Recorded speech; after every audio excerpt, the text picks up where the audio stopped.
दुनिया की तमाम छोटी और बड़ी खबरों के लिए हमारे चैनल को सब्सक्राइब करना न भूलें और बेल का बटन जरूर दबाएं। ये गोदी मीडिया वाले जो चैनल्स हैं, इनका तो काम है बीजेपी के पिछवाड़े में सफाई करते रहना और खुश रहना। कोई भी बात उठा करके देखेंगे तो विकास के नाम पे बाबा जी का घंटा इतना ही निकल करके इनका आता है। इसको आरएसएस से तो कोई मतलब है नहीं। ये तो कभी आरएसएस ना प्रचारक था, ना कभी आरएसएस की शाखा में जाता है, ना आरएसएस के लोगों से मिलता है, ना इसको आरएसएस से कोई मतलब है। ये तो अपनी हिंदू युवा वाहिनी चलाता है। अल्लाह, हमको धमकाओगे तुम है कि कुछ भी बोला तो जेल में डाल देंगे? डाल दे, औकात है तो डाल दे। गोरखपुरी टिंकू टकले, औकात है तो डाल दे। कितनों को डालेगा? क्योंकि तुमने तो भारतीय जनता पार्टी को इस हालत में लाके खड़ा कर दिया कि तुम्हें 50 सीट नहीं मिलेंगी 2022 में। 50 सीट नहीं मिलती भारतीय जनता पार्टी को 2022 में। और पार्टियां मिलकर ऐसा रौंद देंगी इस कमल के फूल को कि लोगों को सच में याद आएगा कि व्हाट ब्लडी फूल। आप देख रहे हैं देश लाइव, देश की आवाज। नमस्कार, निशांत वर्मा आपका स्वागत करता है अपने इस खास पेशकश में, जिसमें हम आज चर्चा करेंगे कि उत्तर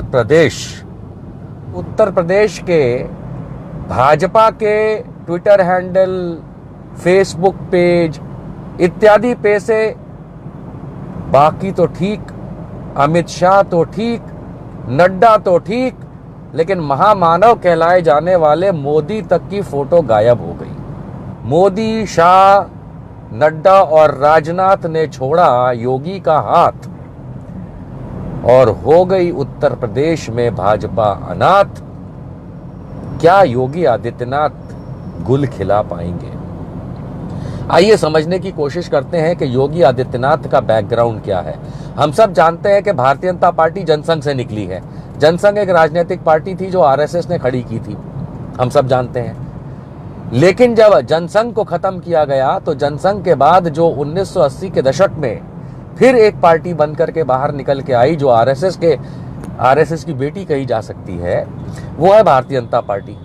और भारतीय जनता पार्टी का एक नियम है कि उसमें आरएसएस के निकले लोगों को ही प्राथमिकता दी जाती है। जो आरएसएस के लोग नहीं होते उनको भारतीय जनता पार्टी में लिया तो जाता है, रखा जाता है, तवज्जो नहीं दी जाती, इज्जत नहीं दी जाती, ये हम सब जानते हैं। हाल में आपने ज्योतिरादित्य सिंधिया की हालत देखी।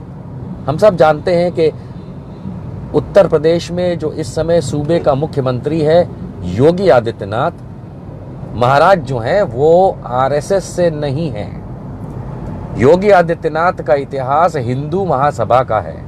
हिंदू महासभा, हाँ, वही वाली जो सावरकर वाली, उसके बाद श्यामा प्रसाद मुखर्जी वाली जिसको हम कहते हैं, वो हिंदू महासभा, उसमें से निकल के आए महंत अवैधनाथ, जो स्पिरिचुअल फादर हुआ करते थे योगी आदित्यनाथ के गोरखधाम मठ में। उनके जाने के बाद ये भाई साहब बन गए ना सिर्फ मठ के मठाधीश, लेकिन साथ साथ में ये भी बन गए कि हिंदू महासभा की तरफ से भारतीय जनता पार्टी को एक देन बन गए। हकीकत यह है कि इस तरीके से, जिस तरीके से 2017 के चुनाव हुए थे उत्तर प्रदेश में, हम सब ने देखा था, आपने भी देखा था कि उत्तर प्रदेश के जो विधानसभा के चुनाव 2017 में हुए थे दोस्तों, उसमें कहीं भी कोई भी चीफ मिनिस्टर का उम्मीदवार, मुख्यमंत्री का उम्मीदवार भारतीय जनता पार्टी ने पेश नहीं किया था। कभी सोचा है क्यों?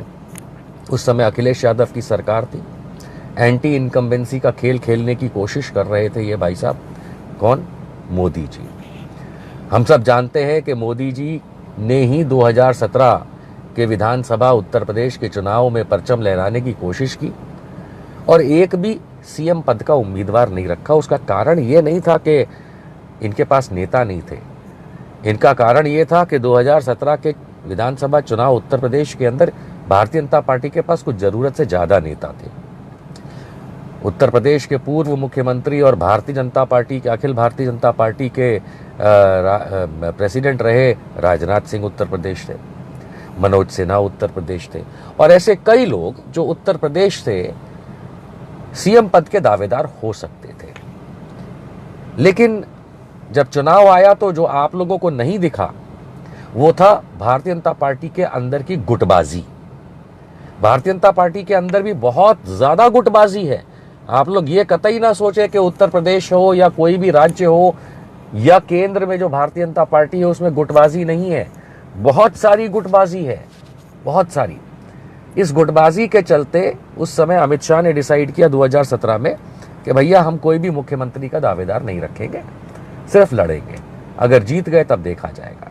जब 2017 में भारतीय जनता पार्टी ने पूर्ण बहुमत पाया, उसके बाद भारतीय जनता पार्टी के अंदर एक रस्साकशी हुई, टग ऑफ वॉर, लड़ाई हुई। उस लड़ाई के अंदर यह था कि मुख्यमंत्री कौन बनेगा। अगर आप याद नया हो तो याद करके अगर आप देखते हैं उस समय की बात या निकाल के देखते हैं तो दिल्ली के चक्कर लग रहे थे बड़े बड़े भाजपा के और आरएसएस के नेताओं के उत्तर प्रदेश थे कि किस प्रकार से हम किस तरीके से किसी भी व्यक्ति को सीएम बना सकें। तब मोदी जी के आशीर्वाद से योगी आदित्यनाथ को, अजय सिंह बिष्ट को उत्तर प्रदेश का मुख्यमंत्री बनाया गया। उसके बाद क्या हुआ? 2017 से लेकर 2018 के बीच में मान के चलिए कि उत्तर प्रदेश में बीजेपी और अपना दल मिलाकर के 315 सीटें होती हैं उस गठबंधन की। उसमें से तकरीबन 100 एमएलए विधायक भाजपा के खुद के, वो योगी आदित्यनाथ से नाराज थे और आज तक हैं। कई सारे केंद्रीय मंत्री हैं, मोदी की सरकार में हैं, जो तब भी नाराज थे और आज भी हैं। जिस तरीके से हालात बने उत्तर प्रदेश के अंदर, उसमें पहले मुसलमानों को टारगेट किया गया, क्योंकि हम सब जानते हैं कि ये जो माफ कीजिएगा, भारतीय जनता पार्टी का जो उद्देश्य होता है वो मुसलमानों को टारगेट करके हिंदू पोलराइजेशन का होता है। इन्होंने वो चीज करी, लेकिन उसका अंत क्या हुआ? कुछ भी नहीं। कोई भी बात उठा करके देखेंगे तो विकास के नाम पे बाबा जी का घंटा इतना ही निकल करके इनका आता है। ये गोदी मीडिया वाले जो चैनल्स हैं, इनका तो काम है बीजेपी के पिछवाड़े में सफाई करते रहना और खुश रहना। अल्लाह, हमको धमकाओगे तुम हैं कि कुछ भी बोला तो जेल में डाल देंगे? डाल दे, औकात है तो डाल दे। गोरखपुरी टिंकू टकले, औकात है तो डाल दे। कितनों को डालेगा? तेरी जेलें भर जाएंगी, तेरे घर भर जाएंगे। लेकिन हम फिर भी उतने नहीं हो पाएंगे जितनी लाशें नदी में बहती हुई मिली तेरी वजह से योगी आदित्यनाथ। और तू सोचता है कि तेरे को लोग वोट देंगे। इज्जत करी जाती है किसी मुख्यमंत्री की तब तक जब तक वो काम करे। अगर वो दुर्गति पैदा करता है तो लोगों के हाथ में वो ताकत है कि तेरे को जूता नहीं मारेंगे, तेरे को वोट से बाहर निकालेंगे। और यही कारण है दोस्तों कि आज आपने ये देखा कि अमित शाह, नरेंद्र मोदी, जेपी नड्डा जो कि भारतीय जनता पार्टी के राष्ट्रीय अध्यक्ष हैं, राजनाथ सिंह जो उत्तर प्रदेश के सबसे बड़े भाजपा के नेता हैं, इन लोगों ने योगी आदित्यनाथ का साथ छोड़ दिया। अब ये बातें इस तरीके से हो सकती हैं कहने की कि योगी आदित्यनाथ को जरूरत ही कहाँ है, वो तो बहुत बड़ा हो गया। कोई भी इंसान बड़ा नहीं हो जाता, और खास करके जब वो दुर्गति लाए सूबे में तो वो बड़ा नहीं होता। मन बहलाने के लिए ख्याल अच्छा है गालिब, बहलाते रहो अपना मन। तुम्हारा मन बहलाने से आम जनता को क्या फर्क पड़ता है? जस्ट बिकॉज तुम सरकार में हो, तुम उलट सुलट बकवास ठोकोगे, तुम उलट सुलट लोगों को मीडिया के माध्यम से और अपने स्टेटमेंट्स के थ्रू कुछ भी बोलोगे, इससे हमें और आपको क्या फर्क पड़ता है? कोई फर्क नहीं पड़ता। हकीकत तो यह है कि भारतीय जनता पार्टी ने उत्तर प्रदेश के नेताओं का साथ छोड़ दिया। ये बोल नहीं पा रहे, मैं बता रहा हूं। नरेंद्र मोदी ने कह दिया भैया ये योगी तो जाने वाला है, इसकी वजह से भारतीय जनता पार्टी की तो दुर्गति हो गई है। इसलिए उसने खुद अपने आप फोटो से हटवा लिया। वो हटा तो शाह भी हट गया। राजनाथ सिंह ने भी कहा भैया हमको मत पेलो, क्योंकि तुमने तो भारतीय जनता पार्टी को इस हालत में लाके खड़ा कर दिया कि तुम्हें 50 सीट नहीं मिलेंगी 2022 में। 50 सीट नहीं मिलती भारतीय जनता पार्टी को 2022 में। और पार्टियां मिलकर ऐसा रौंद देंगी इस कमल के फूल को कि लोगों को सच में याद आएगा कि व्हाट ब्लडी फूल। इसको आरएसएस से तो कोई मतलब है नहीं। ये तो कभी आरएसएस ना प्रचारक था, ना कभी आरएसएस की शाखा में जाता है, ना आरएसएस के लोगों से मिलता है, ना इसको आरएसएस से कोई मतलब है। ये तो अपनी हिंदू युवा वाहिनी चलाता है। इनका तो आरएसएस और हिंदू युवा वाहिनी में ही आपस में खटपट है। आप उत्तर प्रदेश में जो हैं वो जाकर के देख सकते हैं। पूरे देश के अंदर भारतीय जनता पार्टी के जो नेता होते हैं वो अपनी गाड़ी जो प्राइवेट होती है उस पे उल्टे हाथ पे आगे एक झंडा लगाते हैं जिसमें मोदी की फोटो होती है। उत्तर प्रदेश में योगी की फोटो होती है, मोदी की नहीं होती। क्योंकि ये इनका आपसी टकराव है। और अब इन हालातों में भारतीय जनता पार्टी के शीर्ष नेताओं ने योगी का हाथ छोड़ दिया है, उत्तर प्रदेश भारतीय जनता पार्टी को अनाथ कर दिया है। बच गया सिर्फ योगी आदित्यनाथ है। 2017 में उत्तर प्रदेश में जब भारतीय जनता पार्टी की सरकार बन गई और योगी आदित्यनाथ ने केंद्र में बैठे भारतीय जनता पार्टी के नेताओं का कॉलर पकड़ के खुद को सीएम बनवा लिया, उसके बाद एक बहुत इंटरेस्टिंग चीज हुई। 6 महीने तक यह आदमी सांसद भी रहा और उत्तर प्रदेश का मुख्यमंत्री भी बना रहा। तब इसके खिलाफ एक मामला गया कि भैया तुम्हें तो इलेक्शन लड़ना पड़ेगा विधायक का, तब जाकर के तो तुम मुख्यमंत्री कंटिन्यू कर पाओगे। तब भाई साहब ने जाकर के सांसद पद से अपना इस्तीफा दिया, उत्तर प्रदेश में चुनाव लड़ा और ठीक है। अब मजे की बात सुनिएगा, इसके बाद क्या हुआ। इसके बाद गोरखपुर विधानसभा तो ठीक, लेकिन गोरखपुर लोकसभा सीट जो योगी आदित्यनाथ कई बार जीत चुका था, कई बार, और उससे पहले इनके स्पिरिचुअल फादर महंत अवैधनाथ जीतते थे, या जो भी जीतते थे, हम छोड़ दीजिए इतिहास को, खाली योगी आदित्यनाथ की बात करते हैं कि योगी आदित्यनाथ गोरखपुर की लोकसभा सीट से हमेशा विजयी होते थे और कोई उनके सामने नहीं जीतता था। जब योगी आदित्यनाथ को संसद से इस्तीफा देना पड़ा, क्योंकि विधायक बनना पड़ेगा तभी 6 महीने से ऊपर आप कंटिन्यू कर पाते हैं, चीफ मिनिस्टर या मंत्री या जो भी एडहॉक आपको बनाया गया होता है किसी भी विधानसभा में, तो जैसे ही संसद की कुर्सी खाली हुई गोरखपुर की, फिर इलेक्शन कमीशन ने वहां पे उपचुनाव कराए, उपचुनाव। और साथ ही साथ केशव प्रसाद मौर्य जो डिप्टी सीएम है, उसने फूलपुर की उत्तर प्रदेश की लोकसभा सीट खाली करी, क्योंकि वो भी सांसद था। तो आदित्यनाथ ने गोरखपुर की संसद की सीट खाली करी और केशव प्रसाद मौर्य जो कि डिप्टी सीएम है उत्तर प्रदेश के, उन्होंने उस समय 2017 में फूलपुर की सीट खाली करी। अब सुनिए धमाका।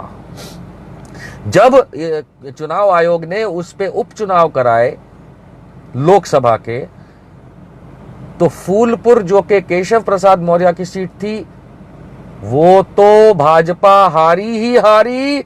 इतिहास रच दिया गया जब गोरखपुर की सो कॉल्ड योगी आदित्यनाथ की परमानेंट सीट लोकसभा की भी भाजपा हार गई। इस आदमी का कद, राजनीतिक कद 2 इंच का भी नहीं है।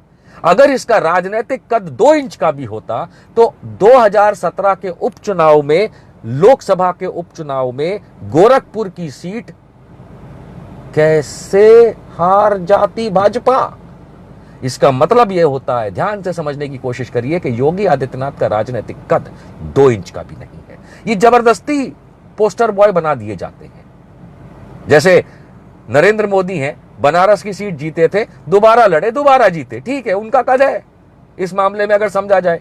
लेकिन योगी आदित्यनाथ जो 2-2, 3-3 बार सांसद रहा गोरखपुर से, मुख्यमंत्री बना, और फिर भी गोरखपुर की लोकसभा की सीट उपचुनाव में उसके हटने के बाद भाजपा हार गई। इसका मतलब समझते हैं। तो अब आपको यह समझने की आवश्यकता है कि ये एक बेसिक्स जो मैंने आपको बताया हुआ है लोकप्रियता, हकीकत में लोकप्रियता ये है। अब फॉर एग्जाम्पल मैं आपको बताता हूं कि 2017 के जो विधानसभा चुनाव हुए थे, उसमें भारतीय जनता पार्टी को तकरीबन 22% से ज्यादा जंप मिला था। जंप मिला था मतलब 2012 के मुकाबले 2017 में जो नए वोट मिले वो बहुत ज्यादा मिले थे, जबकि उनका टोटल तकरीबन, मैं अंदाजन बताऊंगा कि 2017 में सूबे में, उत्तर प्रदेश में तकरीबन 14 से 14.5 करोड़ वोटर थे। 14.5 करोड़ वोटर में से हम 14 करोड़ गिन लेते हैं ना, कम कर देते हैं, 14 करोड़ वोटर उत्तर प्रदेश में 2017 के विधानसभा चुनाव के लिए थे। उस 2017 के विधानसभा चुनाव के अंदर 14 करोड़ में से सिर्फ और सिर्फ 3.5 करोड़ वोटर ने भारतीय जनता पार्टी को वोट दिया था, सिर्फ। इसका मतलब 10 करोड़ से ज्यादा वोटर ने भारतीय जनता पार्टी को उत्तर प्रदेश में वोट नहीं दिया था। किसको दिया था, कहां दिया था, घर सो रहे थे, वो एक अलग बात है। लेकिन 14 करोड़ में से 3.5 करोड़ वोट मिलने टोटल का मतलब होता है 10 करोड़ से ज्यादा मतदाता उत्तर प्रदेश का जो था उसने भारतीय जनता पार्टी को एक्सेप्ट नहीं किया था। साथ ही साथ हमको यह भी समझना पड़ेगा कि वो पिछली बार यानी 2012 के मुकाबले 22-23% अप आए थे, उससे ज्यादा ही आए थे, ऊपर आए थे। यानी कि वो एक लहर थी जिसमें योगी आदित्यनाथ तो कहीं भी नहीं था तो चलिए मोदी था, उसकी वजह से शायद ये लहर आ भी गई होगी, क्योंकि उस समय सेना का बड़ा इस्तेमाल हो गया था, हम सब जानते हैं। और उसी 2017 के दरमियान कमाल की बात है कि बहुजन समाज पार्टी का करीब 7% वोट घटा था, और घटने के बावजूद उसको अंदाजन 2 करोड़ वोट मिले थे, यानी 1 करोड़ 98 लाख था, मैं अंदाजन बता रहा हूं राउंड फिगर करके, क्योंकि 3.5 करोड़ वोट मिले थे 2017 में भाजपा को, 2 करोड़ वोट मिले थे मायावती के नाम पे, और 2 करोड़ वोट मिले थे अखिलेश के नाम पे। इससे यह हुआ कि अगर आप इस चीज को भी समझते, और तकरीबन 50 लाख वोट मिले थे कांग्रेस को अगर इस चीज को भी आप समझते हैं तो 3.5 करोड़ वोट लेकर के भारतीय जनता पार्टी ने उत्तर प्रदेश में सरकार बनाई, जबकि उसके विरोध में जो वोट भी पड़ा तो वो करीब 4.5 करोड़ वोट गिरा, और बाकी बहुत सारे लोगों ने वोट नहीं दिया, क्योंकि 2017 में जिसको हम वोटर टर्नआउट कहते हैं, मतदाता जो जाता है वोट करने के लिए, वो खाली 61% था। वैसे था 61.04, हम अमूमन अंदाजन 61% कहेंगे। तो 14 करोड़ वोटर में से सिर्फ 61% वोट करने गया था, और उसमें से 3.5 करोड़ वोट कोई योगी आदित्यनाथ उस समय नहीं था, सिर्फ भारतीय जनता पार्टी पे मोदी के नाम से, क्योंकि हम सब जानते हैं वो बालाकोट और ये और वो और सर्जिकल स्ट्राइक, ऐसी बातों को लेकर के सेना का नाम निकालने चले थे ये, तो उस वजह से जरूर इनको, और anti incumbency of Samajwadi party जिसको कहते हैं, उसका उनको फायदा मिला। तो 4.5 करोड़ वोट विरोध में पड़े भारतीय जनता पार्टी के, जबकि मोदी लड़ रहा था, हकीकत तो मोदी लड़ रहा था। और इस बार इन्होंने ये समझ लिया है दोस्तों कि योगी आदित्यनाथ के पास, तो इन पोस्टर्स को देख करके आपको ये नहीं समझना चाहिए कि योगी आदित्यनाथ बड़ा हो गया। इसका सही मतलब ये निकालना चाहिए कि भाई साहब, योगी तो उसके हाथ, मोदी ने योगी का हाथ छोड़ दिया, शाह तो मोदी से नजर भी नहीं मिलाता है। अरे भैया, जिस योगी आदित्यनाथ का हाथ मोदी, शाह, नड्डा, राजनाथ छोड़ दे, तुम चीफ मिनिस्टर तो क्या, तुम ना इधर के रहोगे ना उधर के रहोगे, बस एक ही जगह रहोगे।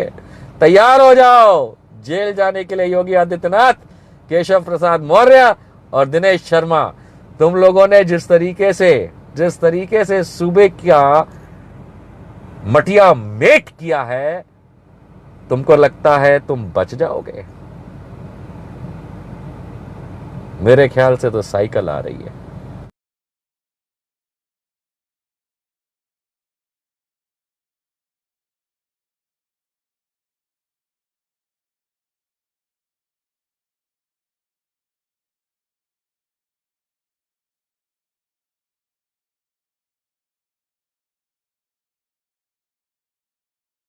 आप देख रहे हैं देश लाइव, देश की आवाज।